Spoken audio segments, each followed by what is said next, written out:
Alright, stop. Don't even think about upgrading your mods until you watch this video.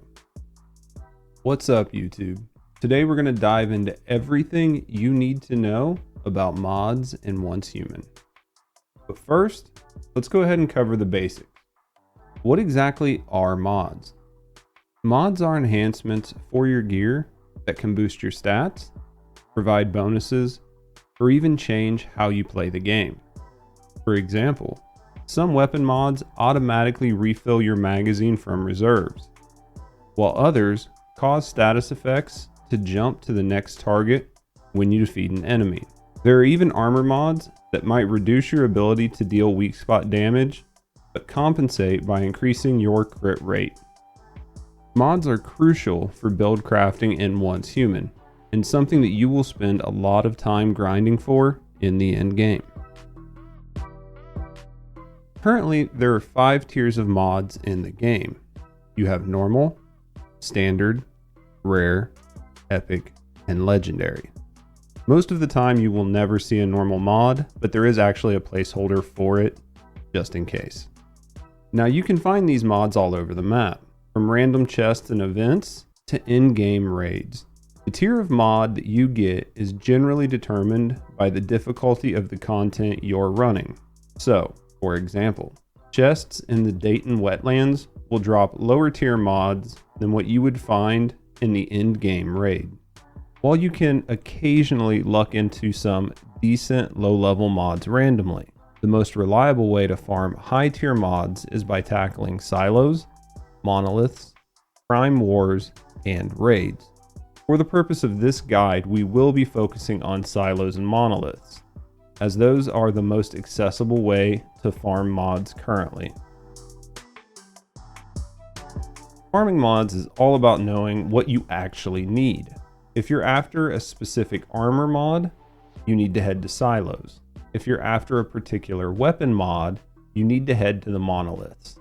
This targeted farming system is great because it allows you to zero in on the mods that you need rather than having to rely on RNG the entire time. Based on that, I am going to give you a quick rundown of what mods drop from where. We're going to start off with armor mods and everything you need to know about where to find those. Currently, in Season 1, if you're in need of helmet mods, you need to go run the Alpha Silo. If you're in need of mask mods, you need to go run Silo EX1. If you're looking for shoe mods, you need to go run Silo PHI. If you need new pants mods, you need to head to Silo PSI. If you're looking for glove mods, you need to head over to the Sigma Silo. And finally, if you need new chest mods, you need to head over to Silo Theta. Now, if you're not looking for armor mods and you're looking for specific weapon mods, you need to start running the monoliths. If you need burning or frost mods, you need to go tackle the Ravenous Hunter. If you're looking for unstable bomber and power surge mods, you need to go tackle the Trimp. If you're looking for fast gunner and bullseye mods, you need to go tackle Araxium. If you're looking for bounce and shrapnel mods, you need to go tackle Brabizix. And currently, I'm assuming that the Fortress Warfare mods will be dropping from the Forsaken Giant. This is, however, unconfirmed, but it is the only set of mods that have no other place to drop. Now, having said all of that, I did pull all of this information from Sportskeeda. The link to their website will be in the description below if you want to look at this in more detail. Now, clearing a silo or a monolith on any difficulty will reward you with a gold mod, but not all gold mods are created equal. The difficulty level significantly impacts the power of the mod you get in the long run. Legendary mods are the cream of the crop. But like I said, even among them, not all mods are equal. Let's actually compare these two legendary mods side by side. At first glance, they might seem similar, but the mod on the right has a suffix, which forces a specific stat into the first column. This can be a game changer when you are build crafting, because you are now guaranteed to get those stats in your build. So the question is, how do you get legendary mods with suffixes? The answer: hard modes. Completing a silo or monolith in hard mode not only adds a suffix to your mod, but also gives it a chance to drop with higher rarity affixes than a normal mode mod. Now check out these two mods. The one on the left has 3 normal affixes and 1 standard affix, while the one on the right boasts 1 normal, 2 rare, and 1 epic affix. This difference becomes crucial when you start upgrading and eventually maxing out your mods. When you head to the mod screen and right-click on a mod, you'll enter the mod upgrade screen. As you can see, legendary mods can be upgraded 5 times, and each upgrade increases the costs. So currently in Season 1, the cost to upgrade mods are as follows. Also keep in mind that this could change in future seasons. To upgrade a mod the first time, it costs 1,000 energy and 30 mod components. To upgrade a mod the second time, it costs 2,000 energy and 60 mod components. To upgrade a mod the third time, it costs 4,000 energy and 120 mod components. To upgrade the mod the fourth time, it costs 10,000 energy and 180 mod components. And to upgrade the mod the last time, it costs 20,000 energy and a whopping 300 mod components.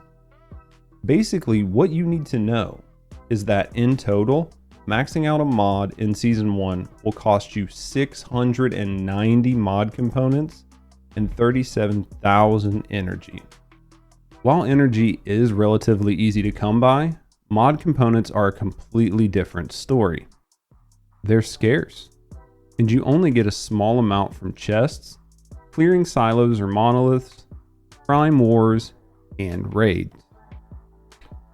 Also, breaking down unused mods or components doesn't actually yield that much either. Only 15 components for a legendary mod. So you would need to break down 46 legendary mods just to max out one mod. Alright, so here's the tricky part. Under no circumstances should you be upgrading mods that are below legendary quality ever. The way the game is set up, you don't need those minor stat bumps to stay competitive. Early on, focus on upgrading your weapon blueprints, upgrading your weapon tiers, and calibrating your gear, all of which will give you significant enough bonuses to keep progressing. Now, if you're unsure how to upgrade and or calibrate your gear, check out my complete guide to upgrading gear video. I will put the link to that video in the description below. Once you start farming legendary mods, that's when you should consider upgrading your mods. Even in pro level content, you can perform well with base level legendary mods as long as they complement your build. For example, just don't use power surge mods with a shrapnel weapon. Once you hit the early end game, just slow down and take some time to farm decent build complementary mods from normal silos and monoliths. After that, you can dive into hard and pro modes for those thick ass gold mods. Also, just so you know, the main difference between hard mode and pro mode mods is that pro mode mods have a better chance of dropping higher base affix rarities. But keep in mind that this isn't guaranteed. You might run a hard mode dungeon and get a mod with better affixes than what you would get from a pro run.